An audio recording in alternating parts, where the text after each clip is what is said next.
Joliet Police Department. Yes, good afternoon. Hi, this is Dan Perez. I'm a security for Walmart on Jefferson Street. Just requested for an officer. I have a mail in our store. On April 9th, 2023, Joliet police received a frantic call from Walmart security. His name was Dan, and you could hear the stress in his voice as he spoke quickly to the operator. He explained that something unusual and concerning was happening inside the store. A young man was wandering through the aisles, opening packages and slipping items into his pockets as if nobody was watching. Give me a male black hoodie, dreads. He's gonna have kind of like maybe phone wash, blue jeans. The dispatcher stayed calm and asked Dan for more details about what this man looked like. Dan did his best to describe the suspect, saying he was a young black male wearing a black hoodie with a pair of new-looking jeans. On his feet were black and white Nike sneakers, and he also seemed to be carrying or had stolen a bandana. As Dan explained all this, you could tell he wasn't just worried about theft. He was worried the suspect might lash out at anyone who tried to stop him. Universal charger, and then whatever item he just got right on the back end. Oh, and then the bandana too. He stole a bandana or he's wearing one? The man wasn't trying to be sneaky. He was openly ripping packaging apart and sliding things into his clothes, socks, phone cases, a universal charger, little things that could add up quickly in cost, were all disappearing into his pockets. Yeah, he's like walking around, just opening up packages and just putting them in his pocket. Okay.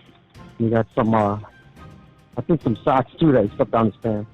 Dan admitted to the dispatcher that he was nervous. He didn't want to confront the suspect directly because he had a bad feeling the man might become aggressive if challenged. So instead, Dan stepped away and went to his security office, where his partner was already watching the cameras. From there, he kept his eyes on the suspect, who had now moved into the front bathroom of the store.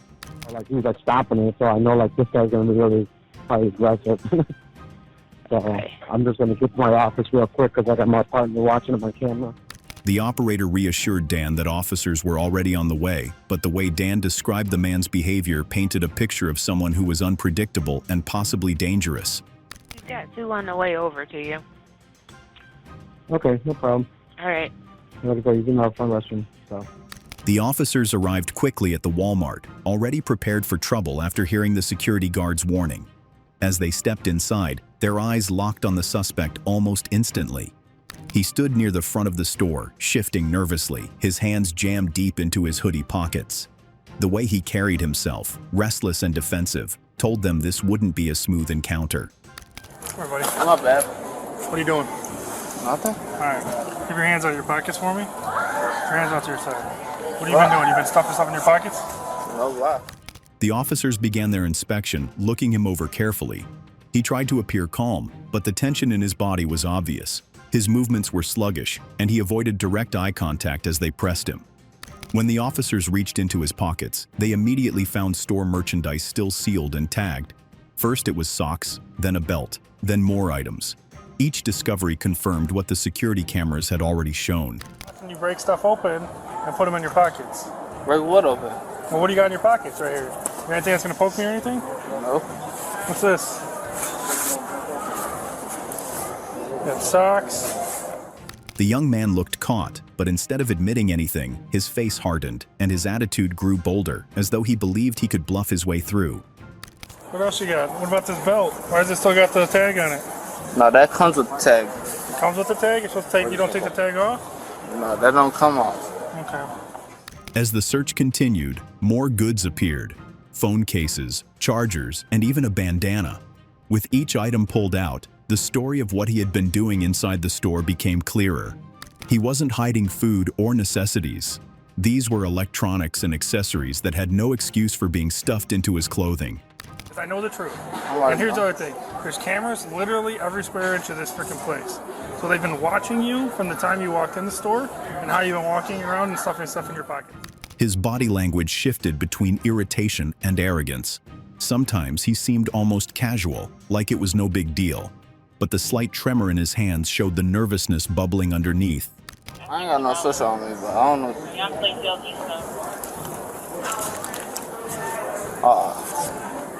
Smells like weed. Wait, let me see. The officers stayed calm as they pieced everything together. They could smell something faint on him too, a sharp scent that made them suspicious about whether he was under the influence. When they checked further, they found evidence tucked away in his clothing that suggested as much. Instead of making things easier for himself, he grew louder, more defensive, and more determined to deny everything. The store employees watching from a distance could already tell this was no longer a simple shoplifting stop. They're holding up traffic.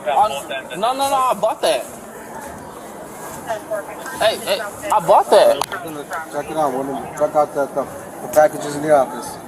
By now, shoppers nearby had started to notice the scene. The young man's raised voice and erratic movements made heads turn. Parents steered their kids away, whispering nervously as they hurried down other aisles. The suspect seemed unfazed by the attention he was drawing, almost feeding off it, as though proving he wasn't afraid.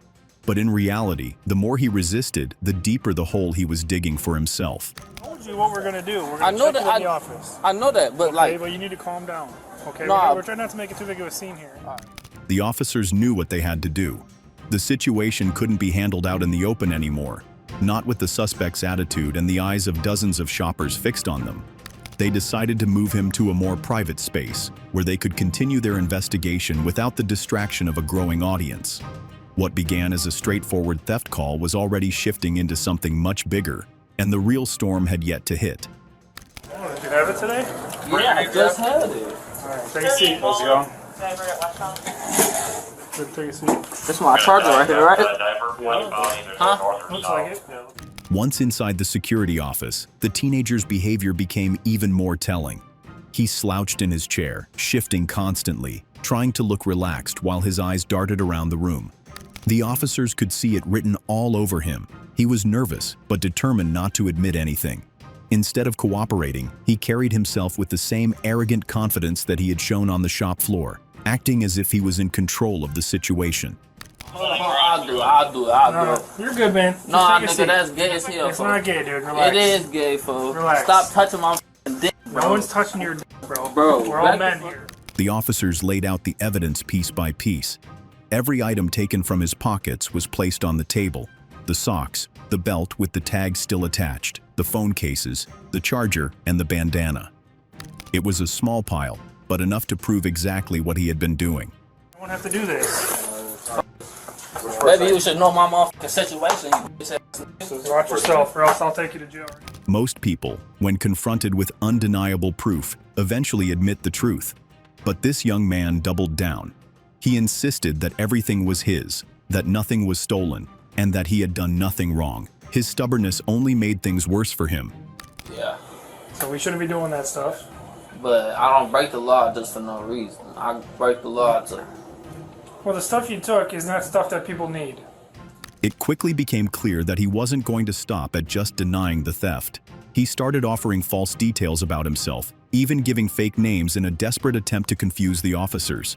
At times, he would spell out his supposed name slowly, as though trying to sound believable.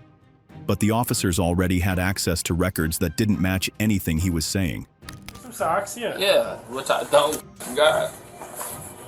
I don't know if this is one of them, Oh, that's my phone. because it looks brand new. Oh no, that's my case. The teenager's body language betrayed him. His foot tapped rapidly against the floor, and he avoided making eye contact with the officers.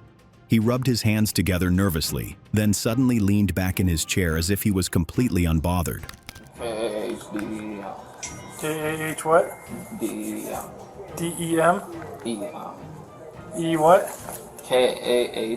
K-A-H-D-E-E-M. E-M? And then what's your last name again? Keller. How you spell it? Helen Keller.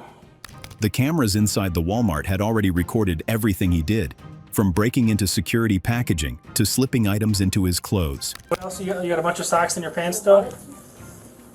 What's all these socks in here? What? I'm not gonna. Do I need to undress you, man, or can we do this like adults? Because I can feel all the socks in your pants. The officers remained calm through it all. They had dealt with countless suspects before, and this wasn't the first time someone had tried to lie their way out of trouble. They knew patience was their strongest tool. The more the teenager spoke, the more he revealed about himself, not facts, but his attitude, his immaturity, and his refusal to take responsibility. we'll wait for get the correct mail. Any update on that patient I'm talking It's about? it's Just get it right now. I have good detail. By the time they finished checking through his belongings, there was no question left about what had happened. The teenager, however, still refused to let go of the lie. Even as the evidence piled up in front of him, he shook his head and acted as though it all belonged to him. So I can't change that at all. you have to do that through the court systems. We're not here. We're not here. Just But the thing is, I already did that, and they. verbal. Well, then it must not have gone through. It looks like your alias is your other name that you're giving us. The quiet tension inside the security room didn't last long. Once the officers began a more thorough search of the teenager, the situation started to spiral out of control. They had already pulled multiple items from his hoodie pockets, but it was clear he had hidden more. The shape of objects bulged under his clothes, and the way he shifted in his seat suggested he was still concealing stolen goods. What else? You got a bunch of socks in your pants still? What's all these socks in here? What? I'm not gonna. Do I need to undress you, man, or can we do this like adults? Because I can feel all the socks in your pants. As they checked him further, the young man's behavior shifted dramatically. His nervousness turned into hostility. He twisted away from their hands, pulled back when they tried to pat him down, and made exaggerated accusations as if they were violating him. It was a calculated move. By crying out and accusing the officers of inappropriate behavior, he was trying to flip the situation around and make himself look like the victim. Another name to go by, also known as. Right, because I be hating when police be talking about what's your name. I tell them my name, and they be like, oh, yeah, that's not your name. Get out the car. Well, then maybe what you got to do is make sure it's official in the books, because right now it's not official. The officers, however, didn't take the bait. They had been through situations like this before. Every movement was caught on body cameras, and every step they took was by the book. Their hands checked only for concealed items, but the suspect exaggerated every touch, shouting that he was being treated unfairly. His performance grew louder, and soon his voice was echoing through the small office, fueling the drama he wanted to create. I go by this, but you guys might know me as Kaden Wayne. Wait, how do you say the last name? Weens? Wines. Wines? So you might go by that. That's another last name that I could be under. From his perspective, playing the victim might have seemed like a smart tactic. If he could make the officers look like they were crossing a line, maybe he could escape the harsher charges. But what he didn't realize was that the more he acted out, the more evidence he gave the officers about his true nature. His sense of entitlement was on full display. The search continued, and sure enough, more items began to appear. Several pairs of socks had been stuffed down into his pants, along with other merchandise. The deeper the officers went, the more obvious it became just how much he had attempted to steal.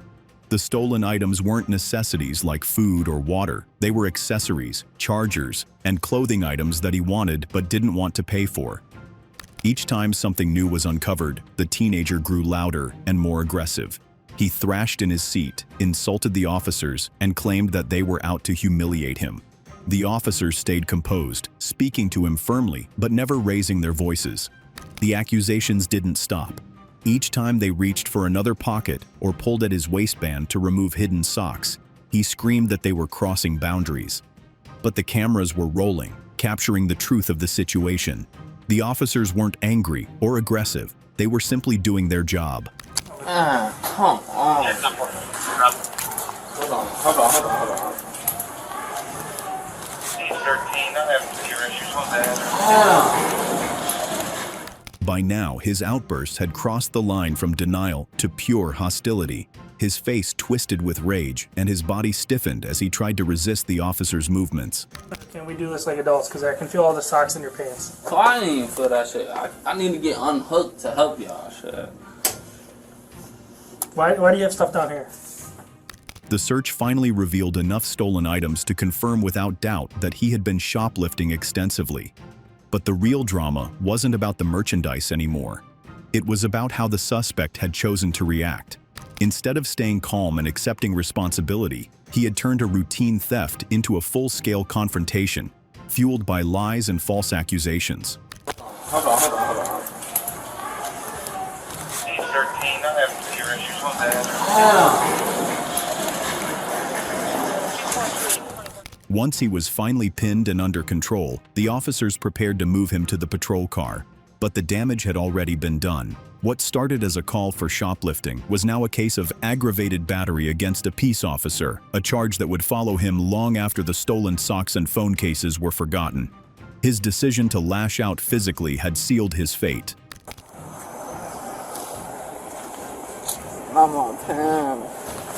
I'm on 10. I hit that one more time, gang. No. I hit my pocket. As they escorted him out, he kept yelling, promising lawsuits and threats, repeating that he had been treated unfairly. He demanded badge numbers, swore revenge, and acted as if the entire world was against him. The officers stayed silent, letting the cameras record every second of his meltdown. You do. Bring it on. I'm gonna tuck this stuff right here.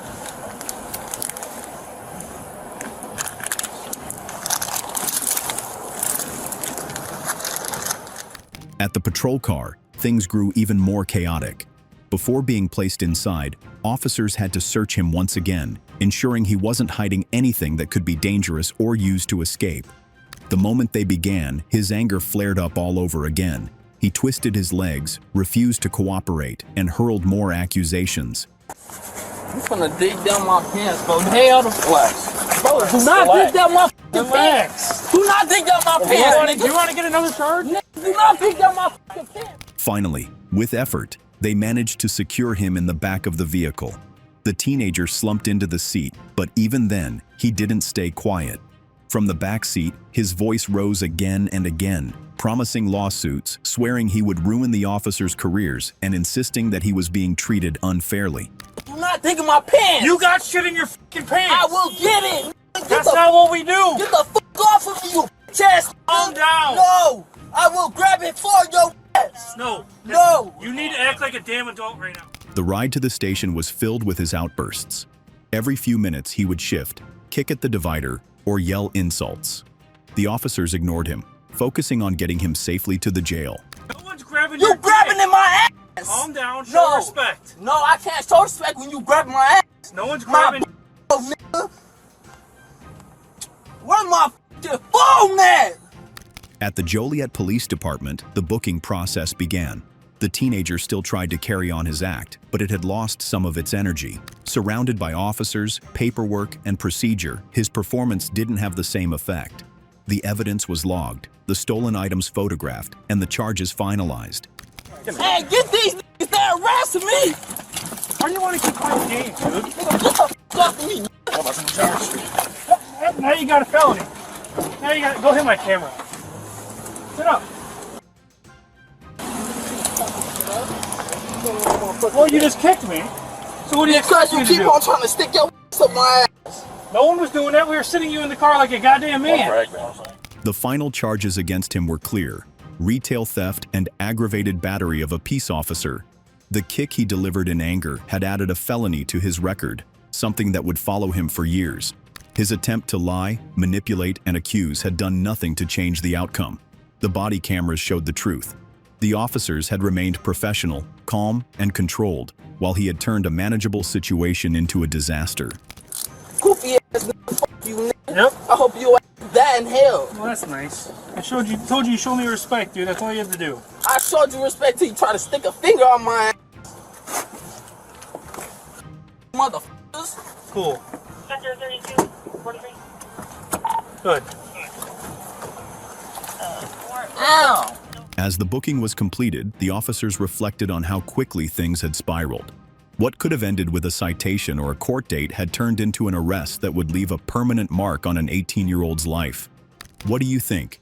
Did this teenager really believe he could talk or fight his way out of the situation? Let us know your thoughts in the comments below, and if you enjoyed this breakdown, make sure to hit that subscribe button and turn on the bell so you never miss the next wild story.